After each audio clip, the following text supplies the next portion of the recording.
Advocate Dishank from Vishant law academy. आज हम पढ़ने जा रहे हैं आपका पॉस्को एक्ट, ठीक है, protection of children from sexual offences.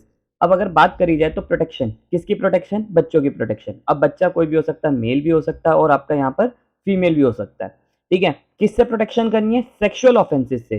Sexual offences आपका सेक्शन 5 से लेके 5, 6, 7 इनमें दे रखा है पॉस्को एक्ट में, ठीक है। ये 2012 में आया था। तो अब इसकी इन्फोर्स डेट जान लेते हैं क्या है। आपकी इनेक्टमेंट डेट है इसकी 19 जून 2012 और इसकी इन्फोर्स डेट है 14 नवंबर, यानी कि ये जो लागू हुआ था वो 14 नवंबर को, यानी कि चिल्ड्रंस डे वाले दिन लागू हुआ था, ठीक है। इन दोनों में फर्क है। आपका क्वेश्चन बन सकता है इसमें कि कब इन्फोर्समेंट डेट है, कब क्या है। अब इसका एक बार प्रेम्बल पढ़ लेते हैं। प्रेम्बल क्या कहता है? प्रेम्बल कहता है कि an act to protect children from the offences. Offences का मतलब यानी कि क्राइम से। किन क्राइम से? सेक्सुअल असॉल्ट से, सेक्सुअल हेरासमेंट से, पोर्नोग्राफी से। इन तीन से प्रोटेक्ट करना किसको? बच्चों को, ठीक है। वेदर अ मेल और फीमेल, एक बच्चा अगर मेल भी हो सकता है, फीमेल भी हो सकता है, ठीक है। 18 से कम होना चाहिए, अभी हम डेफिनेशन में भी पढ़ेंगे।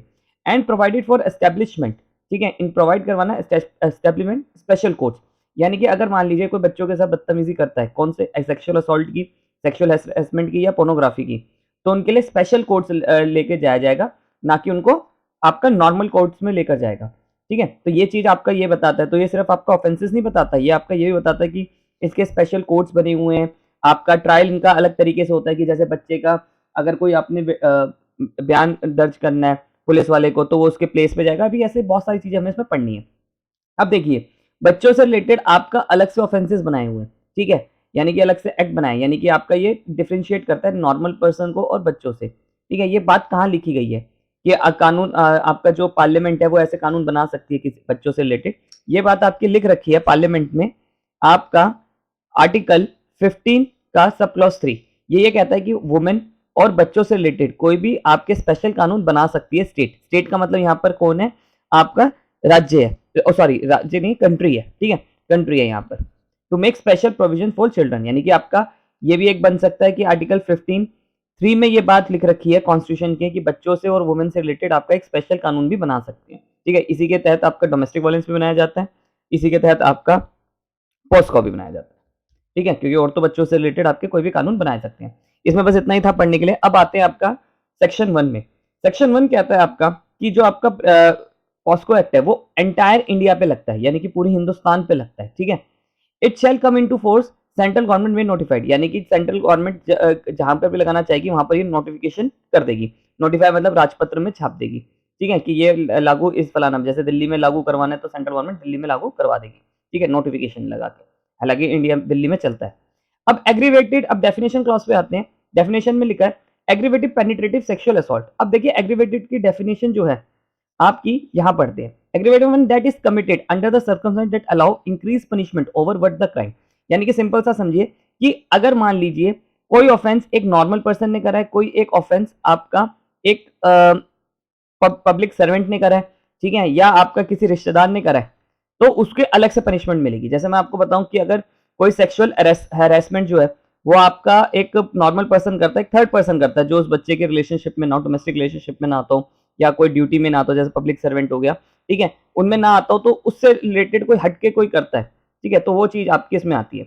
यानी कि एक ऑफेंस अगर आपके कोई फैमिली के द्वारा करा गया आप पर, ठीक है, यानी कि पॉस्को में, ठीक है, या आपका कोई एक नॉर्मल पर्सन से है, तो उसके अलग अलग ऑफेंसेस है। जैसे अगर सेक्सुअल असॉल्ट की बात करी जाए, अगर एक सेक्सुअल असॉल्ट आपका कोई करता है तो सेक्शन 3 लगता है, और अगर कोई आपका रिश्तेदार करता है या कोई पब्लिक सर्वेंट करता है तो सेक्शन 5। तो अभी इसे हमें डिटेल में पढ़ना है कि एग्रीगेटिव का को जो है वो सेक्शन 5 में डिटेल में एक्सप्लेन कर रखा है, हमें ये उसमें पढ़ना है।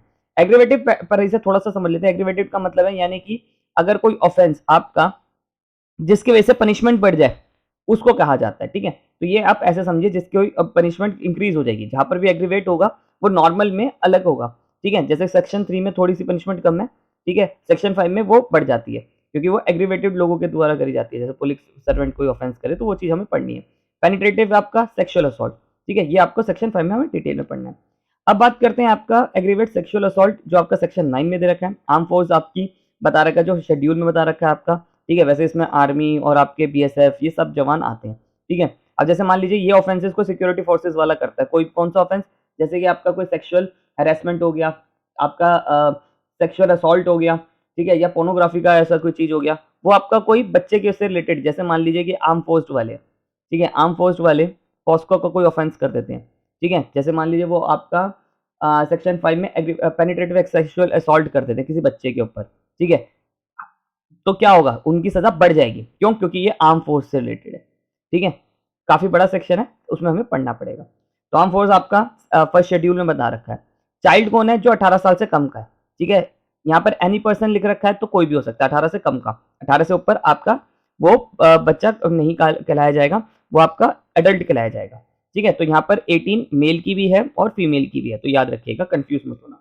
डोमेस्टिक रिलेशनशिप इंपॉर्टेंट डेफिनेशन है, ये कह रहा है कि अगर जो आपका 2F में आपका डोमेस्टिक प्रोटेक्शन एक्ट में आपकी दे रखा है वही है, हमने डोमेस्टिक वायलेंस एक्ट पे भी आपकी वीडियो बना रखी है, आप प्लेलिस्ट में चेक कर सकते हैं, ठीक है। तो डोमेस्टिक रिलेशनशिप की अगर बात करी जाए तो क्या है, जैसे एक बात समझिए, ये कोई है, यहाँ पर ये कोई है, तो यानी कि ऑब्वियस बात है एक बच्चा ही है, ठीक है, यहाँ पर अभी मेल मान लेते हैं हम, एक मेल बच्चा है, ठीक है, उसके साथ कोई आपका ऑफेंस कर देता है सेक्सुअल असॉल्ट का, ठीक है, सेक्सुअल असॉल्ट का मतलब यानी कि अभी यहाँ पर ये जान लीजिए पेनिट्रेट कर देता है उसके आपका एनएस रीजन पे, यानी कि पीछे वाली रीजन में कोई चीज पेनिट्रेट कर देता है, घुसा देता है, ठीक है। तो अब यहाँ पर क्या हुआ, वो एक ऑफेंस करा गया उसके ऊपर, ठीक है। अब ये ऑफेंस किसने करा, उसके एक डोमेस्टिक रिलेशनशिप वाले ने करा, जैसे इन दोनों का कोई रक्त संबंधित होना चाहिए, ऐसे समझिए, ये विक्टिम है, ठीक है, कंप्लेनेंट बोल लीजिए यहाँ पर इसे कैसे, ये एक बच्चा है, ठीक है, ऑफेंस क्या हुआ, सेक्सुअल असॉल्ट हुआ इसके बच्चे के साथ, और एक्यूज कौन था इसके साथ, आपका रक्त संबंधित रिश्ते में था, यानी कि आपका इन दोनों का कोई रिश्ता था, ये फादर भी हो सकता है, मदर भी हो सकती है,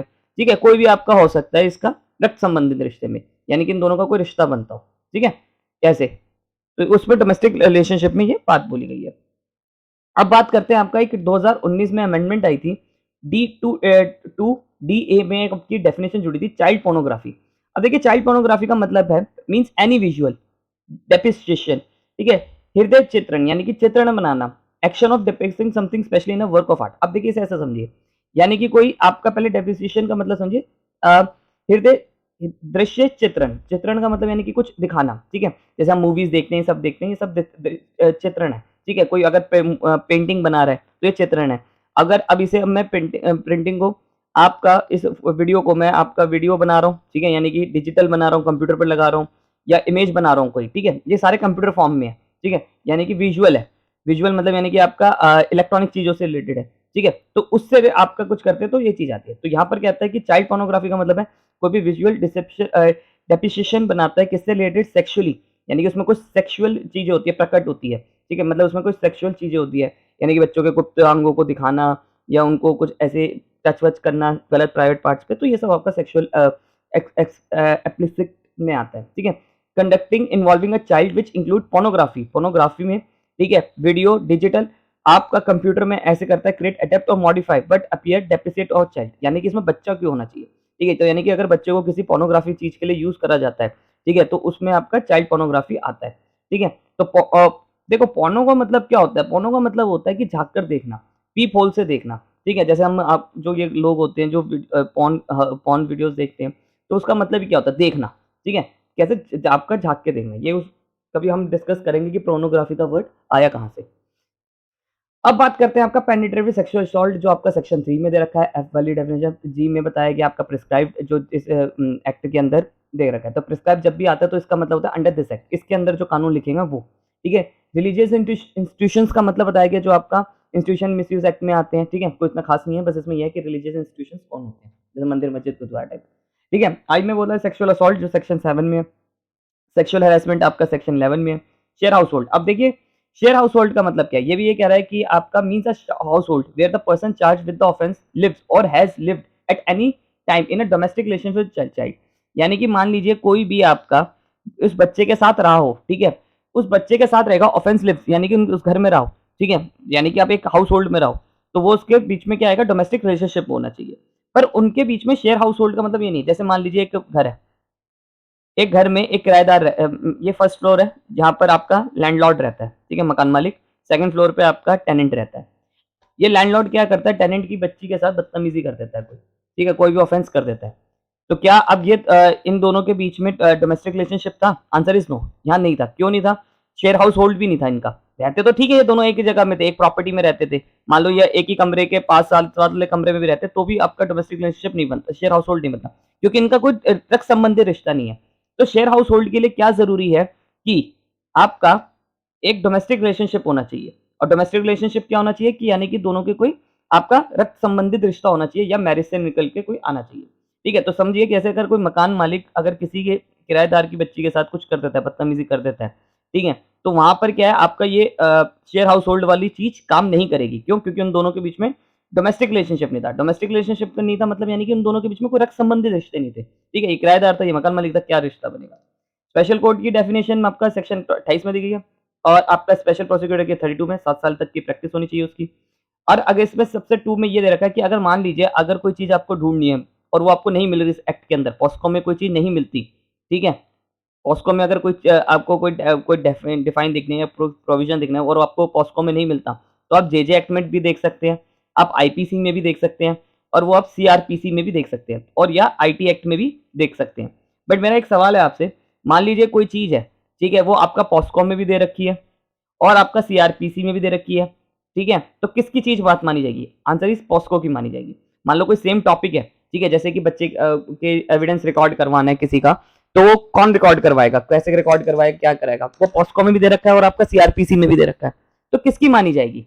आपका पॉस्को की देनी मानी। ये कहता है कि आपका सेक्शन 2 ये कहता है कि मान लो कोई चीज आपका पॉस्को में नहीं मिलती, ठीक है, तो आप जाओगे सीआरपीसी में, आईपीसी में, ठीक है, आपका आईटी एक्ट में, ठीक है, इंफॉर्मेशन टेक्नोलॉजी एक्ट, ठीक है, या आप अपना जेजे एक्ट में जाओगे तो जाओगे। अगर इसमें नहीं है तो इनमें जाओगे, पर अगर इसमें है तो आप इसमें नहीं जाओगे। ठीक है, इसकी चीज इसमें भी दे रखी होगी तो भी इसकी नहीं बन जाएगी, इसकी बनेगी।